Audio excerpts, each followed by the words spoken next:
¿Qué tal, chicos? ¿Cómo estáis? Bienvenidos a un nuevo vídeo de Hablemos de Fórmula 1, pero esta vez es un vídeo especial, es un vídeo distinto, es un vídeo en el que vamos a hablar de anécdotas de Fórmula 1, pero no lo vamos a hacer nosotros. Nosotros en este caso pues no vamos a ser protagonistas, vamos a dar voz a distintos personajes, personas que estuvieron con Fernando Alonso, con Carlos Sainz, con Sergio Pérez. Personas que han vivido la Fórmula 1 desde dentro, que iban pues bueno, a todas las carreras, que estaban en las retransmisiones de canales como Telecinco, como Antena 3, como Movistar, Fórmula 1, como DAZN, y que han podido vivir la Fórmula 1 desde otro punto de vista. Así que este capítulo va a ser un especial anécdotas de Fórmula 1, con especialmente seis anécdotas increíbles que ahora veréis. Así que nada más, espero que os guste el nuevo formato, que os divierta, y ojito que si tiene éxito, pues podríamos hacer una segunda parte. Vamos allá con el vídeo. Adrian Newey, considerado por muchos como el mejor ingeniero de la Fórmula 1. Y es normal porque no hay ingeniero que haya ganado más que él. Pues la historia de hoy probablemente os sorprenda porque estuvo a punto de fichar por Ferrari. José Manuel Zapico nos cuenta todos los secretos. Bueno, a Adrian Newey lo han tocado en muchas ocasiones de la propia Ferrari. Esto lo explica, creo que lo explica él en su propio libro. Lo tengo por ahí, no me lo he leído. Estuvo a punto de... Vamos a ver, Ferrari ocurre que hay una admiración al mismo tiempo que genera cierto rechazo. La Fórmula 1 es un deporte... Yo esto siempre se lo explico a la gente. Zapi, ¿yo qué hago para llegar a la Fórmula 1? Yo quiero trabajar en la Fórmula 1. Yo he ayudado a mucha gente que me llama o yo les he llamado para explicarle qué es lo que tienen que hacer. Y yo siempre le digo lo mismo. Digo, a ver, ¿dónde se hacen el mejor perfume del mundo? Se hace en París. ¿Dónde se hacen las mejores películas del mundo? Se hacen en Hollywood.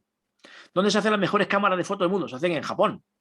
¿Y de dónde se hace la Fórmula 1? Dice, en Inglaterra. Pues hay que ir a Inglaterra como sea. Allí es donde se cuece todo, ¿no?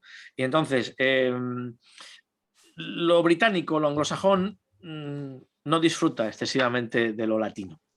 Nos miran con la nariz así levantada para arriba y nos miran, somos más chiquitillos, somos más morenos, más negrillos y nos miran por encima del hombro. Y la verdad es que la vida en torno a Ferrari, la vida civil, la vida vital, no es la repera. Maranello es una ciudad de 17.000 habitantes donde la factoría de Ferrari es la mitad. Tú miras en Google Earth y la mitad del pueblo, la mitad es la fábrica. O sea, es acojonante. Allí a las 12 suena una sirena, vas parando por la calle, suena una sirena y empiezas a ver gente vestida de rojo que salen a fumar o a comerse un bocadillo o a beberse una Coca-Cola. ¿Y qué es lo que ocurre? Aquello parece el Gran Premio de Mónaco. Tú dices, coño, ¿qué cojones estoy? ¿Qué pasa aquí? Y es que es la hora del bocata de la factoría, que en Ferrari esto, el tema laboral lo llevan de puta madre, lo hacen muy bien, todo el mundo se mata por trabajar allí, no gana mucho, pero es un trabajo que es como, mire usted, yo trabajo en América, trabajo en la Casa Blanca, y en Bruselas trabajo en el gobierno europeo, pues en Ferrari, en Italia trabaja en Ferrari, que es el sitio donde hay que estar. Y entonces, ¿qué pasa? Pues que aquello se convierte en un paddock. Las calles se convierten en un paddock de gente que sale a fumarse un pitillo, salen a tomarse una cerveza, un refresco y a la media hora vuelven para adentro. Me pierdo, a veces me enrollo y empiezo a hablar cosas. Entonces, No te preocupes, no te para, preocupes. para el inglés medio, irse a vivir allí es árido porque la gente no habla su idioma, porque la comida les resulta rara, ellos quieren una ensalada y un bistec, y allí lo que dan es pasta. Entonces, John Barnard, cuando en los años 80 le ofrecieron ser director de ingeniería el director técnico del equipo, no recuerdo exactamente el cargo, John Barnard tenía una oficina de Ferrari en Inglaterra. Ferrari es muy Ferrari, son muy italianos y quieren estar en Italia. Muy bien, pues lleva sus ventajas y también lleva sus inconvenientes. Ahí me lo contó Franz Tost, me lo contó hace un par de años en su despacho. Digo, oye, Franz, me han contado que compartís los aviones con Ferrari. Y me dijo, sí, claro. Cada vez que volamos a no sé dónde, cogemos un charter en el aeropuerto de Bolonia, entonces un pasillo izquierdo van todos de rojo y en el pasillo derecho vamos los de Toro Rosso o los de Alfa Tauri ahora. ¿Cómo? Dice, sí, mitad avión, mitad al final se intercambian, pues son colegas, son vecinos, vaya, si estuvimos cenando anoche, no sé qué tal, al final la gente habla, se cuenta cosas, los técnicos de los equipos hablan más de lo que parece. Y entonces, ¿qué ocurre? Pues aquello es muy italiano y a los ingleses aquello, lo latino, nos miran por encima del hombro, no nos quieren demasiado. Y los ingleses quieren Inglaterra. Y entonces, una de las claves, de la que no puedo dar mucho detalle, es que Newey no se fue a Italia básicamente porque la vida en Italia a él pues, no le satisfacía lo que él entendía. España huele a ajo, ya lo dijo la mujer de David Beckham, ¿no? Pues Italia olerá pues, a ajo y pepperoni, me imagino, no sé, no sé lo que ellos dicen. Y entonces, ¿qué ocurre? Pues que Italia a veces están en Ferrari, es la hostia para alguien que está muy abajo, para uno que está muy arriba. El equipo Ferrari, la verdad que siempre ha sido muy hermético y en muchas ocasiones han tenido problemas con la prensa. Es por esto que tenemos a Jacobo Vega aquí con nosotros, que nos va a contar cómo era la relación con Ferrari y cuáles eran, pues bueno, los diferentes enfrentamientos, ¿no?, que tenían a lo largo del fin de semana. Así que esta historia seguro que os va a gustar. ¿Tienes alguna anécdota así? Porque claro, en esa época vosotros ibais a las carreras, ¿no? O sea, antes de... Porque claro, creo que fue en 2015 cuando ya dejasteis de ir, ¿no? Pero en No, yo en 2002... 2015 seguí yendo. Ah, sí. El que se quedó en Madrid porque no quería seguir viajando fue Antonio, que montaron el plató y estaba Antonio aquí en el plató con Pedro y tal, que Pedro tampoco quería seguir viajando. Y Nira también nos dejó ese año porque se fue a hacer otra cosa con otra tele. Y a las carreras iba yo solo con Lucía Villalón. Pero ese fue nuestro último año porque ya no Qué tuvimos bueno. más derechos, ¿no? Y fue Claro. un poco ahí de escapada, que luego te dijo que no quería seguir viajando Claro, es que y sería yo una seguí paliza, viajando. sí. Y sí, 2012 pues íbamos todo el equipo, ¿no? Claro. Todavía. Claro, en esa época era un poco como en los años así de Alonso, que a lo mejor, yo qué sé, comíais con él y os contaba cosas de tal, pues mira, no sé, el equipo está así o tal. ¿Os contaba alguna cosilla así que, bueno, que nos pueda sorprender un poco a los aficionados? A ver, la época de Ferrari les vigila mucho a los pilotos, no solo a los pilotos, a los mecánicos. Todos teníamos mucha relación con mucha gente en Ferrari, pero aquello era como la Stasi. O sea, una anécdota que os voy a contar. Gran Premio de Bahrein, yo creo que fue de este año. Bahrein tiene un pit lane que es muy ancho, muy ancho. No van los camiones allí, van con contenedores todo el material. Y en medio del pit lane hay como una especie de islitas con unas palmeras, unos bancos y un trozo de césped y tal, que te puedes sentar ahí. Y entonces está el garaje, haces como 20 metros andando, están las islitas estas y haces otros 7, 8 metros y hay unas casetas donde están todos los equipos, ¿no? Entonces nosotros estamos en esta islita de hierba, al final de la FP1, y estábamos hablando con Andrea Stella, que era el piloto el ingeniero de pista de Fernando. Y estamos hablando con Andrea Stella, pero vete tú a saber de qué gilipollez estábamos hablando. O sea, es que no sé de qué estaríamos hablando. Y según estamos hablando, recibe una llamada Andrea Stella y la llamada le dice, oye, que ya es hora de que vengas a comer. Y con los mecánicos igual, nosotros tenemos mucha relación con muchos mecánicos de Ferrari, pues sabéis que a los italianos, a la mayoría les gusta mucho España, les gusta ir a Formentera, les gusta ir a Ibiza y tal, y os prometo que es que hablábamos de esas tonterías, o de fútbol, o de no sé qué, pero era ver a cierta gente de Ferrari que estábamos hablando con los mecánicos y no sé qué se pensaba que nos podían estar contando, que enseguida los sacaban de allí. Entonces, era muy complicado. Y a los pilotos les tenían también muy centrados, ¿no? No les dejaban mucho. De hecho, mira, el único equipo del paddock, no sé cómo es ahora, porque desde antes de la pandemia que solo he ido a una carrera, pero el único equipo que tiene dos motorhomes, todos los motorhomes de todos los equipos tienen sus zonas donde los pilotos están sin que les molesten, etcétera, etcétera, pero Ferrari tenía dos motorhomes diferentes y en el que estaban los pilotos la prensa no podía entrar, ¿vale? A menos que Fernando te dijera, no, y sube conmigo, pero bueno, ya le miraban mal también. Ya te digo, Ferrari era un equipo muy hermético para esas cosas. Con lo cual, pues en la época de Ferrari, o en esos años además donde se estaban jugando el Mundial, teníamos mucha menos esa relación que sí teníamos los años anteriores, ¿no? Hasta 2010 y luego a partir en 2014 ya, que sabía que se iba de Ferrari, pues ya le importaba todo un poco menos y luego ya en McLaren también, ¿no? Pero esos años, la verdad que en Ferrari se manejan con muchísimo hermetismo ahí, ¿no? Sí que nos contaba cosas, pero eso que cuentas tú de irnos a comer y cenar, pues mucho menos. De hecho, ese año yo no recuerdo que fuéramos ninguna vez con Fernando, ¿no? 2010 sí, pero 2012 era verle en el circuito y poco más, ¿no?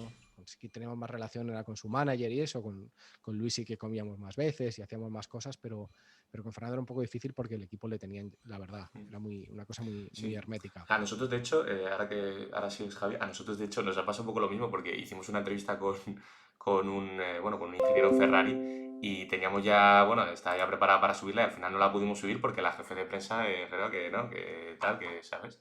O sea que sí, o sea, me lo creo totalmente, ¿eh? Ferrari siempre Sí, tiene sí. esa fama de... Es que también me bailan un poco los años, no te sé Sí. decir exactamente No te en preocupes, pero 2012. todo nos sirve, ¿eh? Todo nos sirve. Sí, no sé exactamente en 2012, pero sí que es verdad que lo que era la relación dentro del circuito era más complicada. Otra historia también increíble de Jacobo Vega y de todo el equipo de retransmisión que hacía las carreras en España es en qué lugares se veía con Fernando Alonso, cuáles eran los momentos en los que podían compartir una cena, una comida o lo que sea. Nos lo cuenta a continuación. Por ejemplo, ¿dónde nos veíamos con Fernando siempre? En Japón. Fíjate qué tontos somos los europeos, que en Japón íbamos siempre a comer a un restaurante italiano que había de camino del circuito a donde teníamos los hoteles nosotros, ¿no? A otro pueblo de al lado de Suzuka que se llama Tsu y se llama La Lanterna, ¿cómo se llama? Un restaurante italiano que hay ahí en medio de la nada y que entonces pues íbamos nosotros y también iba Fernando y nos solíamos encontrar ahí. ¿Dónde nos encontramos también? Pues en Singapur, por ejemplo, porque es muy reducido el sitio donde están los equipos, ¿no? Donde no me acuerdo más sitios donde sí, pues en Japón también, a veces coincidíamos en Tokio, porque también íbamos a comer a un restaurante italiano que había ahí en Tokio. Fíjate, es que siempre, al final, estás en un restaurante, en un sitio como Japón, que es su gastronomía y tal, como muy reconocida y tal, y al final acabamos comiendo en un restaurante italiano. Es que era la leche eso. Entonces, pues ya te digo, me bailan un poco los años, pero sí que es verdad que en la época de Ferrari era más complicado el tener una relación así con Fernando. De hecho, si os acordáis, en 2014 hicimos el documental aquel de mi último fin de semana en Ferrari, algo así se llamaba, no me acuerdo. Y ahí sí que estuvimos con él, porque claro, obviamente estuvimos con él todo el fin de semana, estuvimos cenando con él, etcétera, ¿no? Y volvimos un poco a retomar esa relación, que no es que se hubiese enfriado, pero sí que es verdad que Ferrari nos impedía un poco, porque no les interesaba que el piloto nos contase ciertas cosas. O tenían ese miedo. Porque luego los pilotos y los ingenieros no son idiotas, ellos te cuentan lo que ellos quieren. Y si hay algo que no te pueden contar, no te lo van a contar. De hecho, es muy famosa una cosa que siempre dice Fernando, cuando estás hablando con él y estás hablando tranquilo tal y ve que se está pasando, dice, bueno, dice, aquí no cuento ya más, esto para el libro, ¿no? Ese famoso libro que siempre parece que va a editar, ¿no? Y que, bueno, ahora mismo estando en activo yo creo que todavía no lo va a editar, pero siempre lo decía, no, esto para el libro. Cambiamos de personaje, esta vez es el turno de Víctor Seara, que como Jacobo estuvo durante muchísimos años en la televisión en España, comentando las carreras, haciendo la labor de periodista de campo, estando ahí al pie de pista en prácticamente todos los grandes premios. Y nos va a contar anécdotas increíbles. Por ejemplo, una anécdota del 2006 del Gran Premio de China y de, bueno, más o menos cómo se fue torciendo esa temporada que al final consiguió ganar Fernando Alonso, pero estuvo a punto de escaparse.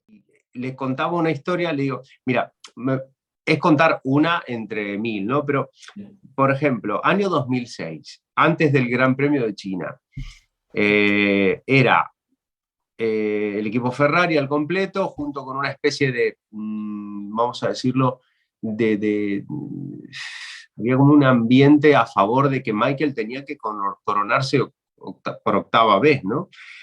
Con un coche que venía en ascenso, Renault sin el más damper. Esto para poner un poquito en situación a todo el mundo de lo que quiero contar. Entonces, había una gran diferencia en los neumáticos Bridgestone y Michelin en el momento en que se empezaba a secar la pista. Lo peor que... entonces le digo a Fernando antes de la carrera, me dice, me dice algo así como que me siento solo, al final tengo que luchar solo porque Giancarlo va a estar un poco más atrás y no puedo con esto. Le digo, bueno, ¿qué es lo peor? Le digo, ¿qué es lo peor que puede pasar? Dame el peor escenario para poder pelear con Michael y Felipe Massa en esta carrera, porque ya se venía que lo superaba, ¿no? En puntos. Y se venía el drama. Entonces me dice, lo peor que puede pasar es que diluvie un rato antes de la carrera y que después pare de llover y que empecemos la carrera con el asfalto medio mojado, porque esas eran las condiciones ideales para Bridgestone. Clavado, fue lo que Pues pasó. ala. Sí, madre mía. Clavado. Entonces, no sé, bueno, nos vimos ahí, porque a él lo entrevistaba siempre Antonio y yo estaba con Pedro, ¿no? Generalmente al lado de un McLaren en ese año, ¿no? Pero bueno, te veías pasando por ahí. Y recuerdo que yo me lo crucé caminando por el pit lane, él iba al baño, no sé qué, y nos miramos. Recuerdo que con las caras nos lo dijimos todo, como diciendo, pasó, ¿has visto? Sí. Ya, Qué bueno. A pelear. Bueno, lo peor que podía pasar. Y sin embargo, bueno, salió adelante dentro de todo, pero bueno, era muy difícil, ¿eh? Yo creo que tuvo varias situaciones muy al límite de poder pelear y en desventaja, pero la gente habla mucho de la época Ferrari, no sé qué tal, pero ese final del 2006 fue muy duro, muy bravo, muy complicado. Hombre, sí se le ve a Fernando casi que cuando celebraba la rotura de Michael en Suzuka. Sí. No sé si en la cámara on board Sí, se le ve un puño. Sí. Claro, dices, o sea, yo creo que ya se tenía que encomendar a algo de ese estilo porque el Mundial se le escapaba totalmente en esos momentos ya. Sí, era prácticamente era algo que se escurría y no había forma de pararlo, ¿no? Cuando rompió Michael, había el que ponía el que repostaba la gasolina, que era una persona muy importante, se llama Piero Paravicini, que tenía mucha afinidad con él, hablábamos mucho, pues yo lo conocía de la época, él trabajaba en el equipo extinto, equipo Forti en Fórmula 1.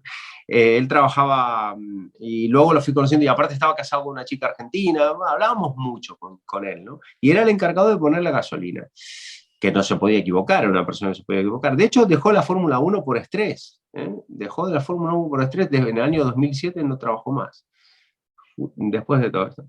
Y recuerdo que después que hicieron el último repostaje de Fernando, él salió para la parte de dentro y cuando venía para la parte de dentro, más o menos por ahí, dentro del Pado, fue cuando rompió Michael. Y recuerdo que nos encontramos y fue tal cual como celebrar un gol de un campeonato del mundo. Y aprovechando que estamos en época de Mundial de Fútbol, Víctor Sara también tiene una anécdota brutal, pero esta vez del Mundial de 2010. El Mundial en el que España ganó en Sudáfrica. Y atentos con quién vio la carrera, Víctor. Por cierto, bueno, celebrar el gol de campeonato del mundo, el gol de Iniesta en 2010, ¿lo visteis? en Silverstone. Ostras. Yo vi la carrera, yo te digo con quién vi la carrera. A mi derecha, tal cual, a mi derecha tenía Carlos Sainz, padre. Madre mía. A mi izquierda tenía a Fernando Alonso. Así, no sé cómo me tocó, pero vi el partido ese con estos dos al lado. Recuerdo las jugadas. Sí, no, imagínate qué partido. Y recuerdo las jugadas.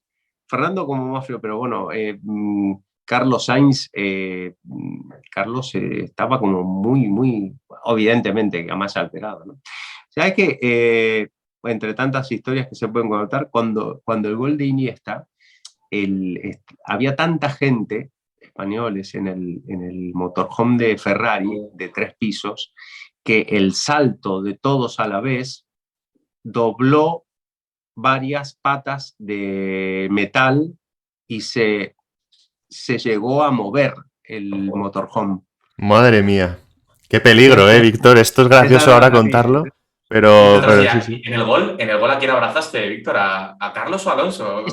Eso fue no sé, eso fue gente caída por el suelo, por el piso, no sé, eso fue un desastre bueno. total. Te lo puedes imaginar. No, eso fue el descontrol más absoluto.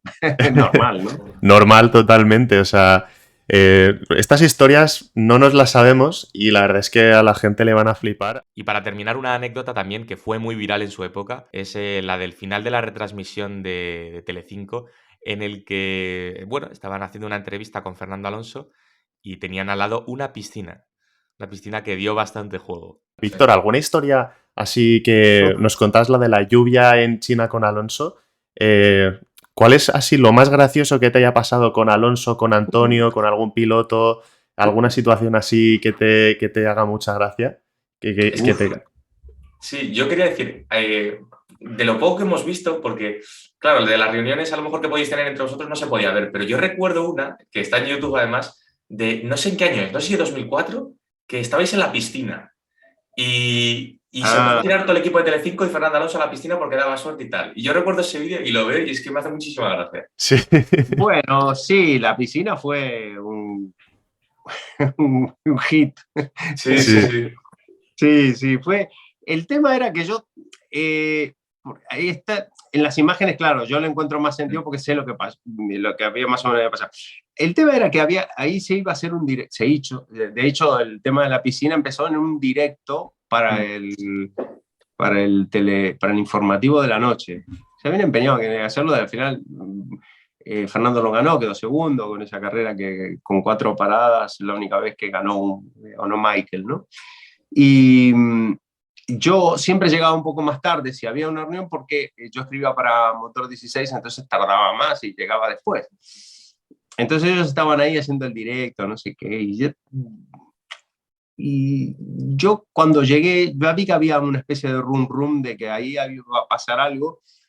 De hecho, me llamaron por teléfono, mi familia me llamó por teléfono cuando yo estaba llegando, estaba aparcando y me dicen, están en el hotel, digo, yo estoy aparcando en la puerta del hotel. Me dice, están en directo y se han tirado a la piscina, no sé qué ha pasado, ahí hay una... Digo, ¿qué? Le digo, pero si yo estoy aquí a unos metros, pero yo no veía todo eso. Entonces está muy claro que yo llego y me dicen, ay, ahí viene, no sé qué. Bueno, algo pasó, ¿no? Así como que, o Fernando, alguien dice que vamos a hacer. Y ahí está, me tiró. Entonces llega un momento en que me pillan ahí entre 2 o 3, Fernando entre ellos, que sí, ya. Y entonces me tiran a la piscina y digo, bueno, vale, me tiro. Vamos, pero vengan todos conmigo. O sea, yo voy al agua, pero que vengan todos. Creo que eso está grabado, ¿eh? Sí. Y ahí es cuando me pillo, bueno, vamos al agua, pero vamos todos. Y vino Fernando ahí todo. Bueno, antes creo que ya lo había tirado a Antonio. Bueno, eso. Sí, creo que Fernando tira a Antonio y después llega Gonzalo y se tira, que es increíble. Sí. Así. Bueno. Y después todos en la piscina. Y había gente ahí en el hotel, no había muchísima, pero la gente un poco alucinaba con toda esa escena de la piscina, las que estaban ahí alrededor, ¿no? Me recuerdo. Pues esto ha sido todo, chicos. Recuerda que si aún no estás suscrito a este canal, pues ahora es el momento de hacerlo. Estamos subiendo muchísimo contenido, ya no solo de anécdotas, sino entrevistas a distintos personajes de la Fórmula 1, la actualidad también del Gran Circo. Así que nada más, si os ha gustado el vídeo, dale a like, suscríbete y nos vemos en el próximo capítulo.